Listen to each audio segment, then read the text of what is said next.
हम आपको एक ऐसा दृश्य दिखाने वाले हैं, एक ऐसा अनोखा दृश्य दिखाने वाले हैं जिसको जानकर आप हैरान हो जाओगे। संत रामपाल जी महाराज जी के ज्ञान का आधार ही है यह पूरा दृश्य कि किस प्रकार संत रामपाल जी महाराज जी के ज्ञान को आप समझ सकते हैं कि संत रामपाल जी महाराज क्या बातें बताते हैं। और ये बात आपने समझ ली तो ज्ञान को, संत रामपाल जी महाराज के ज्ञान को समझना बेहद ही आसान हो जाएगा।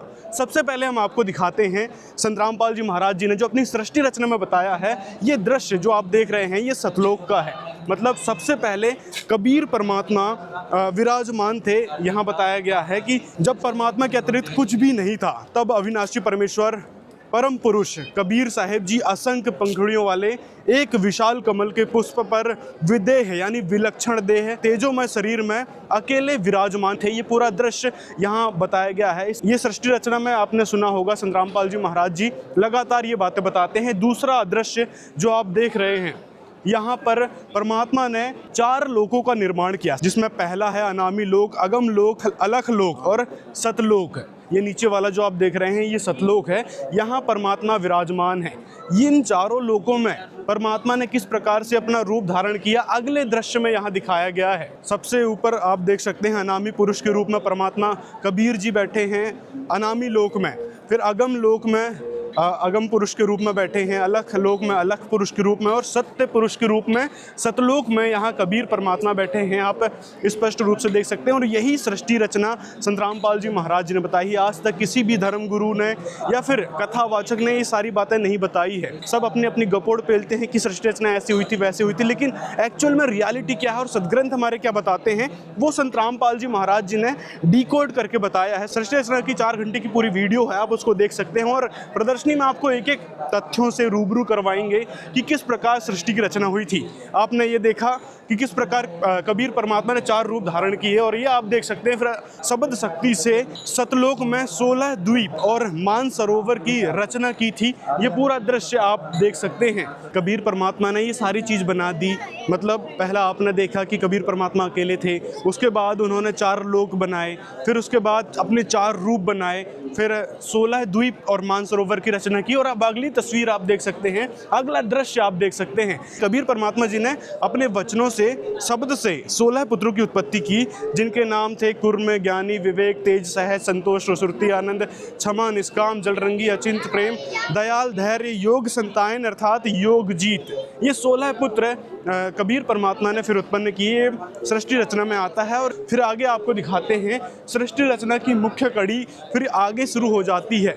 यहाँ पे परमात्मा कबीर जी ने अपने 16 पुत्रों में से एक पुत्र अचिंत को सतलोक की अन्य रचना करने का आदेश दिया और शक्ति सौंपी। मतलब परमात्मा ने इनको, अचिंत को शक्ति सौंपी कि आप आगे सृष्टि रचना करो।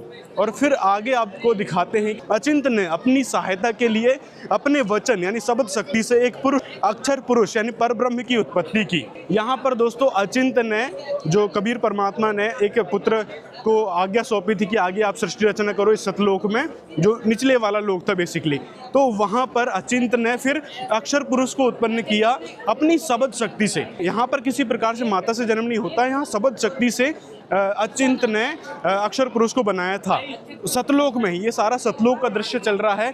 आगे आप देख सकते हैं जो मान सरोवर की रचना की थी, 16 द्वीप और मान सरोवर की रचना की थी कबीर परमात्मा जी ने, तो यहाँ पर देख सकते हैं ये पूरा मान सरोवर था। फिर जो अक्षर पुरुष, जो अचिंत ने अक्षर पुरुष को बनाया था, वो अक्षर पुरुष मान सरोवर में आके लेट गया, मतलब सो गया, उसको निद्रा आ गई। बेसिकली स्नान करने आया था, आनंद लेने के लिए आया था, लेकिन उसको निद्रा आ गई, वो सो गया। वहाँ पर श्वासों से शरीर नहीं है, ये बात संत रामपाल जी महाराज बार बार प्रमाणित करके बताते हैं। और यही बात कबीर सागर में लिखी है कि वहाँ पर सतलोक में श्वासों से शरीर नहीं है। जैसे हम यहाँ श्वास लेते हैं तो वहाँ श्वासों से शरीर नहीं है, तो यहाँ पर इस मान सरोवर में ये अक्षर पुरुष सो गया। अब अचिंत से ये अक्षर पुरुष उठा नहीं, कई युगों तक सोते रहा। अचिंत की ही प्रार्थना पर अक्षर पुरुष को जगाने के लिए परमात्मा कबीर जी ने मान सरोवर के अमृत जल से एक अंडा बनाया, उसमें एक आत्मा प्रवेश की और अंडे को मान सरोवर जल में छोड़ दिया। ये आप देख सकते हैं, गुड़ू गुड़ू करके जैसे अंडा जो है मान सरोवर में आया, इसके अंदर प्रवेश किया, इसकी एकदम निंद्रा भंग हो गई। और अगली तस्वीर, अगला दृश्य आप देख सकते हैं यहाँ पर किस प्रकार से इसकी अक्षर पुरुष की निद्रा भंग हुई और उसके प्रकोप से यह अंडा 2 टुकड़ों में विभाजित हो गया और उससे क्षर पुरुष उत्पन्न हुआ। अब दोस्तों ये क्षर पुरुष कौन है? ये क्षर पुरुष वही है जिसको गीता ज्ञानदाता कहा जाता है। गीता अध्याय 11 के श्लोक 32 में काल भी कहा गया है और इसकी हजारों भुजाएं हैं। इसे सहस्त्र बाहु कहा गया है गीता अध्याय 11 के श्लोक 46 में। तो ये वो काल था। ये सतलोक का दृश्य आपको दिखा रहे हैं। यहाँ पर काल की इस प्रकार से उत्पत्ति हुई थी अंडे से। अंडा गुड़गुड़ करके गया, इसके प्रकोप से, अक्षर पुरुष के प्रकोप से अंडा फूट गया और फिर ये क्षर पुरुष निकला उस अंडे से। फिर आगे आप देख सकते हैं, आगे आपको ये दृश्य अनोखा दिखेगा, बहुत ही दुर्लभ दृश्य है। यहाँ पर कबीर परमात्मा विराजमान है दोस्तों। कबीर परमात्मा सतलोक में विराजमान है। जो लोग कहते हैं ना कि परमात्मा निराकार है, उनको कहीं देखा नहीं जा सकता, उनका कोई स्वरूप ही नहीं है, तो एक्चुअल रियलिटी ये है कि हमारा परमात्मा, हमारे जनक, हमारे पिता वो कैसे हैं? तो ऐसे हैं दोस्तों हमारे परम पिता। मतलब वो वहाँ से इस लोक में भी आते हैं ज्ञान समझाने के लिए। और इसके पीछे जस्ट आप देख रहे हैं कबीर परमात्मा के पीछे जो ढेर सारी आत्माएं दिख रही हैं, वो हम ही आप जैसे लोग हैं। हम ही आप जैसे लोग हैं जो पीछे सारी आत्माएं दिख रही हैं। और आज चींटी से लेकर हाथी तक जितनी भी यहाँ पर जीव हैं वो सारे सतलोक से आए हैं। कबीर परमात्मा के पीछे आप देख सकते हैं सतलोक में। तो अगली तस्वीर देख रहे हैं, पहला तस्वीर जो आप देख रहे हैं, इसमें कबीर परमात्मा जी के आदेश से अचिंत, अक्षर पुरुष और ज्योति निरंजन तीनों एक द्वीप में ही रहने लगे थे। कुछ समय के बाद ज्योति निरंजन यानी काल ने अलग स्थान पाने के लिए एक पैर पर खड़ा होकर 70 युग तक तप किया। वहाँ युगों की भी कोई गणना नहीं है, वहाँ पर श्वास से शरीर नहीं है, वहाँ अजरो अमर शरीर है। क्योंकि हम परमात्मा की संतान है, परमात्मा अजरो अमर है, तो हमारा शरीर भी अजरो अमर अविनाशी है। तो वहाँ पर 70 युग तक उसने तपस्या की। अब कहेंगे कि भाई ये युग की गणना कैसी हुई जब वहाँ पर दिन रात नहीं होते थे? तो यहाँ के युगों के हिसाब से बताया गया है कि यहाँ का जो 70 युग आप जो समझते हो ना, तो वो युग सतलोक में, उस युग के हिसाब से सतलोक में उसने 70 युग तक एक पैर में खड़ा होकर तपस्या की थी। और पीछे आप जो आत्माएं देख रहे हैं ना, हम जैसी आप जैसी आत्माएं थी जो उसको देखकर उस पर अट्रैक्ट हो रहे थे। जैसे कि कोई कलाकार आ जाता है, एक्टर आ जाता है, उसको हम देखते हैं कि उस पर देखते ही अट्रैक्शन बनता है, अट्रैक्ट होने लगते हैं। उसके नाच गाने को देखते हैं, फिल्म देखते हैं तो फिल्म देखकर अट्रैक्शन बनता है, हम उस पर प्रभावित हो जाते हैं, उनका फैन बन जाते हैं एक प्रकार से। तो इसी प्रकार से हम क्षर पुरुष के फैन बन चुके थे। आप पीछे हम आप जैसी आत्माएं हैं जो पीछे इसको लगातार देख रही थी। और फिर अगली तस्वीर जो यहाँ पर देख रहे हैं, परमात्मा कबीर जी ने ज्योति निरंजन की इच्छा अनुसार 70 युग तक तप करने के फलस्वरूप उसे 21 ब्रह्मांड दे दिए। 21 ब्रह्मांडों की डिमांड क्षर पुरुष ने की थी परमात्मा कबीर जी से, तो तथास्तु करके मतलब उसको 21 ब्रह्मांड कबीर परमात्मा जी ने दे दिए थे। ये तस्वीर आप देख सकते हैं, ये सतलोक का ही सारा नज़ारा आपको दिखा रहे हैं। ये सतलोक में किस प्रकार से सृष्टि है, किस प्रकार वहाँ पर सारी चीज़ें हुई थी। सृष्टि रचना बेसिकली संत रामपाल जी महाराज जी का ज्ञान आधार है। ये बात बार बार आपको समझाई जा रही है। इसको ही समझने के बाद आप समझ पाओगे कि हम यहाँ कैसे आए और हमारी जन्म मृत्यु क्यों होती है, किस कारण हम यहाँ दुखी हैं और हमको दुखी करने के पीछे किसका उद्देश्य है और सुखी कौन कर सकता है। ये सारी बातें आपको सृष्टि रचना से ही पता चलेगी। अब आगे आप देख सकते हैं क्षर पुरुष ने 21 ब्रह्मांड ले लिए। फिर ज्योति निरंजन काल के मन में इच्छा हुई कि इन ब्रह्मांडों की रचना करने के लिए सामग्री चाहिए, इसलिए उसने दूसरी बार 70 युग तक एक पैर में खड़ा होकर तप किया। ज्योति निरंजन को तप करता देख कर हम सब उस पर फिर मोहित होने लगे। पीछे आप देख सकते हैं, फिर हम उस पर मोहित होने लगे। दूसरी बार वो फिर तपस्या कर रहा था। फिर परमात्मा ने उसे 5 तत्व और 3 गुण दिए, जिसमें रजगुण, सतगुण और तमगुण, और ये है पृथ्वी, जल, आकाश, वायु। ये 5 तत्व और 3 गुण कबीर परमात्मा ने उसको 70 युग तक तपस्या जो उसने की हटियो करने लगा। मतलब एक जिद कह सकते हैं, उसने जिद कर दी थी एक पैर से खड़ा होके। और फिर परमात्मा ने फिर उसकी जिद स्वीकार की और बता भाई तेरे को क्या चाहिए करके उसको ये सामग्री दी। तो ये सारा दृश्य सतलोक में चल रहा है। आगे आप देख सकते हैं परमात्मा ने उसको भेजा कि भाई जो सामग्री है वो कुरम्ब के पास है। जब ज्योति निरंजन कुर्म जी के पास गया, उस समय कुर्म जी ध्यान अवस्था में थे।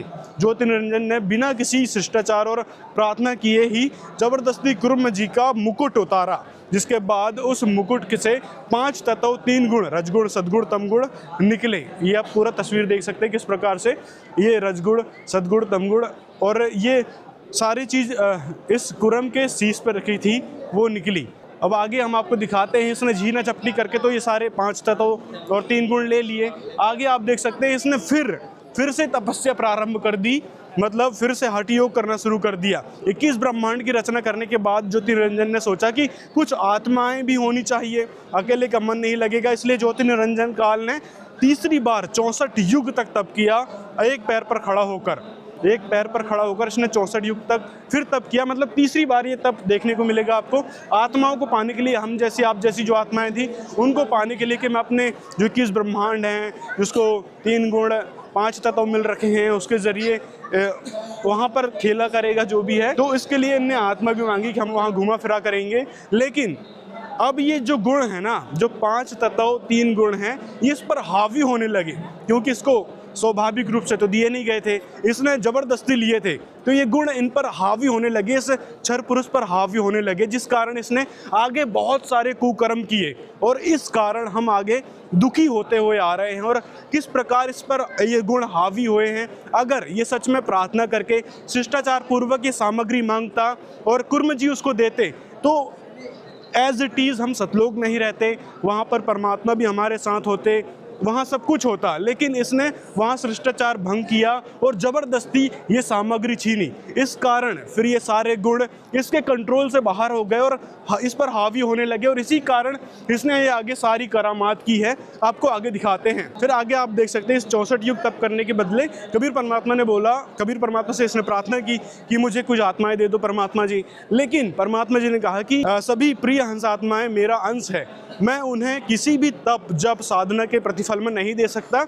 अगर कोई हंस आत्मा अपनी इच्छा से तुम्हारे साथ जाना चाहती है तो वो जा सकता है। ये बात कबीर परमात्मा ने क्षर पुरुष से कही, जो आत्माओं की डिमांड कर रहा था परमात्मा से 64 युग तप करने के बदले।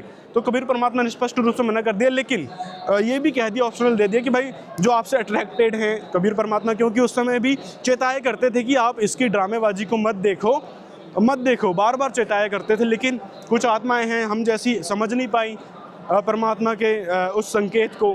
फिर आगे कितनी दुर्गति हुई है आप देख रहे हैं, संसार में चारों तरफ किस प्रकार से हाहाकार मची हुई है।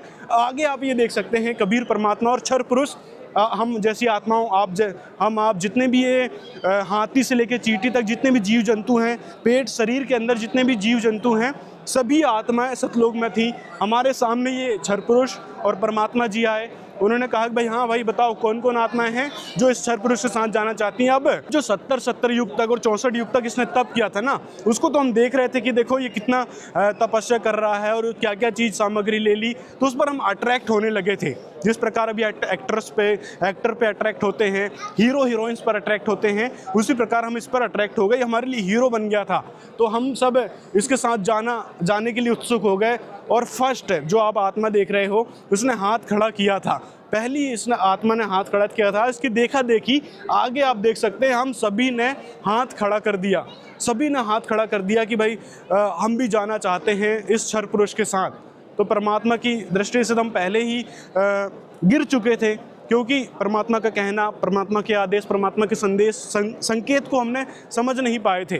तो जिस कारण परमात्मा के दिल से हम पहले ही उतर चुके थे। लेकिन परमात्मा फिर भी समझा रहे थे, सचेत कर रहे थे कि आप जो है परमात्मा के बच्चे हो, अंश हो, आप यहाँ रहो, मौज मस्ती करो। लेकिन कहते हैं ना, जब ज़्यादा मौज मस्ती हो जाती है, ज़्यादा सुख हो जाते हैं, तो फिर ये वहाँ भी निज मन काम करता है। तो ये मन जो है ना बकवास करने लगता है, किसी पे भी अट्रैक्ट होने लगता है, बकवास करने को देखता है। ये बात गुरुजी संतरामपाल जी महाराज सत्संग में बार बार बताते हैं और सृष्टि रचना में भी ये सारी चीज़ें बताई गई है।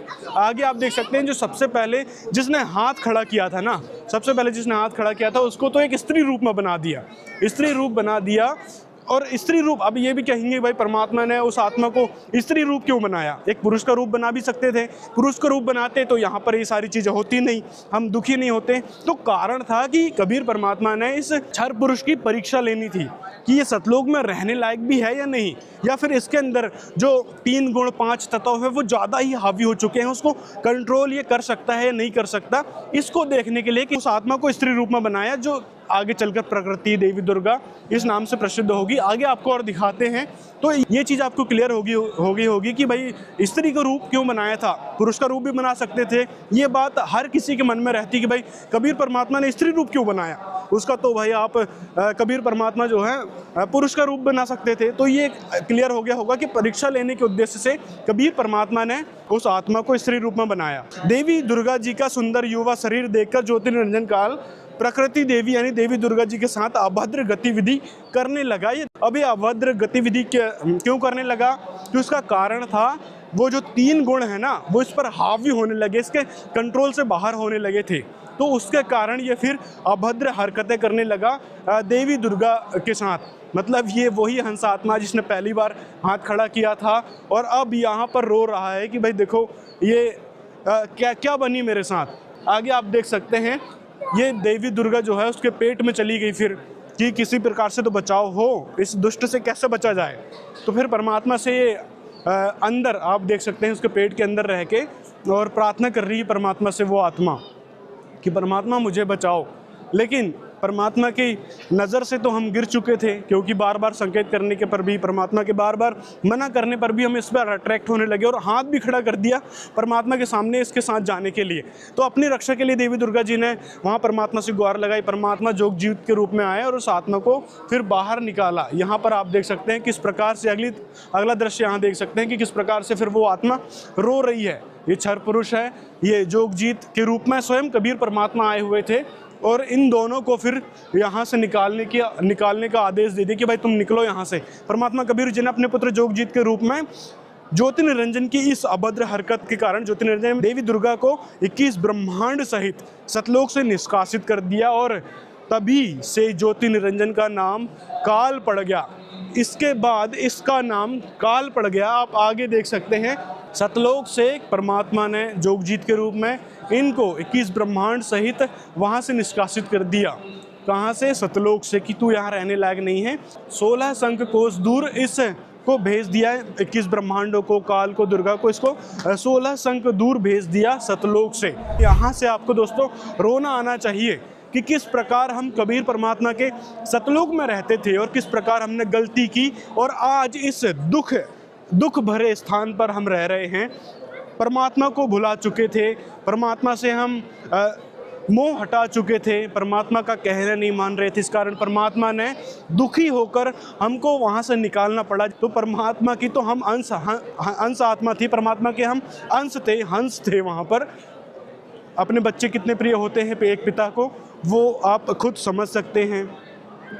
और फिर एक दुखी मन से उनको निकालना पड़ा क्योंकि वो सड़ चुके थे, ये भी कह सकते हैं, क्योंकि परमात्मा के आदेश को मान नहीं रहे थे, किसी पर अट्रैक्ट हो गए थे। तो एक सड़े फल की तरह परमात्मा ने हमको वहाँ से निष्कासित कर दिया। लेकिन अंदर से दुखी तो थे परमात्मा।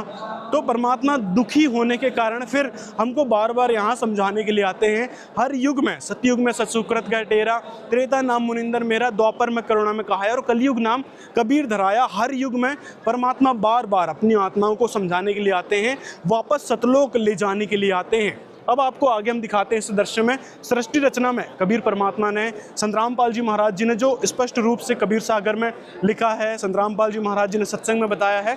तो यहाँ आप देख सकते हैं 21 ब्रह्मांड सहित हम 16 शंख कोस की दूरी पर इसके साथ आ गए थे। हमको अब जो आत्माएं थी उसको दुर्गा के शरीर के अंदर डाल दिया, ये बताना भूल गया था वहाँ पे।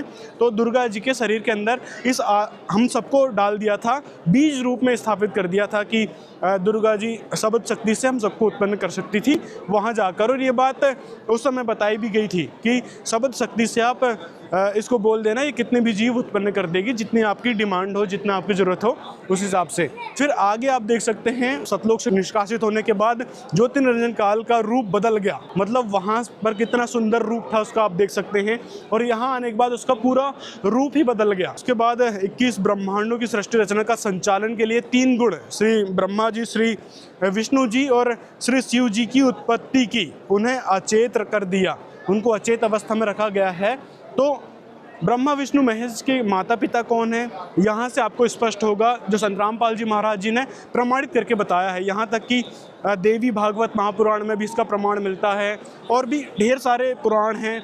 गीता वेद पुराण, गीता में भी गीता अध्याय 14 के श्लोक 1 से 3, 4, 5 में भी इसका प्रमाण मिलता है। क्षर पुरुष, अक्षर पुरुष, परम अक्षर पुरुष के बारे में भी प्रमाण मिलता है। गीता अध्याय 15 के श्लोक 16, 17, 18 में प्रमाण है। मतलब सभी का प्रमाण संतरामपाल जी महाराज जी ने दिया है। एक एक तथ्य संतरामपाल जी महाराज जी ने प्रमाणित करके बताया है, और उसी प्रमाण के चलते यहाँ आपको पता चलेगा ब्रह्मा विष्णु महेश के माता पिता कौन है। तो ये तीनों ब्रह्मा विष्णु महेश यहाँ पर अचेत अवस्था में हैं, और उनकी माता दुर्गा हैं।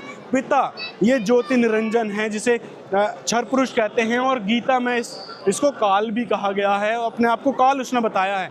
तो ये देखो, इस प्रकार से उसका पूरा रूप ही बदल गया, और फिर इन दोनों की मिली भगत से ये हुआ, ये तीनों देव उत्पन्न हुए, रजगुण ब्रह्मा, सदगुण विष्णु, तमगुण शिव जी। फिर आगे आपको दिखाते हैं, ये पूरा सृष्टि का संचालन कार्य यहाँ से शुरू होता है। आगे आप देख सकते हैं कि किस प्रकार से ज्योति निरंजन काल ने देवी दुर्गा से अपने अव्यक्त रहने की प्रतिज्ञा की, और कहा कि आज के बाद मैं किसी को अपने वास्तविक रूप में दर्शन नहीं दूंगा, और अब तुम सृष्टि संचालन करो। ये प्रतिज्ञा लेकर ये गुप्त रहने लगा, क्योंकि इतना खतरनाक इसका रूप है, देखकर लोग वैसे ही डर जाएंगे। तो इस कारण इसने प्रतिज्ञा ली कि मैं अव्यक्त रहूंगा, किसी को दर्शन नहीं दूंगा। और दूसरा कारण ये भी है कि कबीर परमात्मा ने, इसका प्रमाण मिलता है कबीर सागर में, कि कबीर परमात्मा ने इसको श्राप दे दिया था 1 लाख जीवों को खाने का, और 1.25 लाख की उत्पत्ति का इसको श्राप दे दिया था। अब ये सबके सामने तो खा नहीं सकता, इसको पता है कि भाई ये हमारी डेथ क्यों हो रही है, जन्म मृत्यु क्यों हो रही है। तो कारण यही है कि इसको 1 लाख जीव खाने पड़ते हैं। तो ये सारा प्रकरण संतरामपाल जी महाराज जी ने अपनी सृष्टि रचना नामक वीडियो में बताया है, वो भी प्रमाण के साथ, कि किस प्रकार इसको श्राप मिला। कारण क्या था? कारण यही था कि इसने अभद्र हरकतें करी थी ना जब उसने वहां पर, तभी उसको श्राप दिया गया था कि, और उसको निकाल भी दिया था 21 ब्रह्मांडों सहित। तो इसके कारण ये अव्यक्त रूप में रहने लगा एक जगह पर। आगे आप देख सकते हैं, फिर देवी दुर्गा जी इस सृष्टि संचालन के लिए आगे आई, और अपने जो पुत्र हैं, जो जिनको अचेत अवस्था में रखा हुआ था, वो बड़े हो गए, और उसके बाद उनको सृष्टि संचालन का कार्यभार सौंपा। ये कई बार परमात्मा के दीदार के लिए बाहर जाते रहे, ढूंढते रहे, परमात्मा को खोजते रहे, क्योंकि वेदों में लिखा है कि परमात्मा साकार है, नर आकार है, और बहुत ही तेजों में शरीर है उसका नाम भी बताया गया है वेदों में। और ये सारी बातें ब्रह्मा जी ने पढ़ी वेदों में कि भाई वो परमात्मा तो है कोई और यहाँ तक कि ये भी पढ़ा कि हमारा पिता भी है, हमारा जनक भी है, और ये बात वेदों में लिखी है। तो अपने पिता की खोज करने के लिए ब्रह्मा जी निकले थे, उनको फिर दर्शन नहीं हुए, और आगे बहुत सारी चीज़ें हैं संतरामपाल जी महाराज जी ने सृष्टि रचना नामक वीडियो में बता रखी है।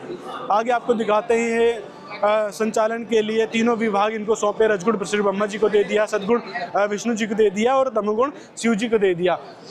ठीक है, फिर आगे आप देख सकते हैं इनका विवाह की बात आती है कि ब्रह्मा विष्णु महेश का विवाह भी देवी दुर्गा जी ने करवाया था। बीच में आप देख सकते हैं देवी दुर्गा जी हैं, साइड में आप देख सकते हैं यहाँ पर सावित्री, लक्ष्मी और पार्वती जी हैं, और दूसरी साइड आप देख सकते हैं यहाँ पर है ब्रह्मा जी, विष्णु जी और शिव जी। इनकी शादी सिंपल तौर पे कर दी गई थी। अब यहाँ पर आप एक चीज़ समझ सकते हैं कि शादी के बारे में, कि जब देवी दुर्गा जी ने सिंपल तौर पे शादी कर दी थी, तो हमको ड्रामेबाजी भी नहीं करना चाहिए। जैसे हम ड्रामे करते हैं शादी में, फंड करेंगे, कई तरह के परंपराएं करेंगे, हल्दी, रस्म, रीति रिवाज, कई सारी चीज़ें बना रखी हैं, दहेज प्रथा भी चल रखी है। लेकिन उस समय जब हमारे इष्ट देवों की शादी हुई थी, जिसको हम पूजनीय मानते हैं, आराधनीय मानते हैं, उनके लोक में जाने के लिए भक्ति करते हैं, तो उनकी शादी किस प्रकार से हुई थी आप यहाँ से देख सकते हैं कि सिंपल तौर पर, आगे आपको दिखाते हैं शादी कैसे हुई। सिंपल तौर पर यहाँ पर देखो, देवी दुर्गा जी ने ब्रह्मा जी को सावित्री जी दे दी कि जाओ आप अपना संसार बसाओ, विष्णु जी को लक्ष्मी दे दी कि जाओ अपना आप संसार बसाओ, और शिव जी को पार्वती जी दे दी कि जाओ अब अपना संसार बसाओ और सृष्टि संचालन का काम शुरू करो, कार्यभार संभालो। तो इस प्रकार से साधारण सिंपल तरीके से उनकी ब्रह्मा विष्णु महेश जी की शादी हो गई थी दोस्तों। तो इसी कारण हमने किसी प्रकार का आडंबर नहीं करना चाहिए, साधारण सिंपल तरीके से शादी हमने करना चाहिए, क्योंकि हमारे इष्ट देवों ने ये बात करके दिखाई।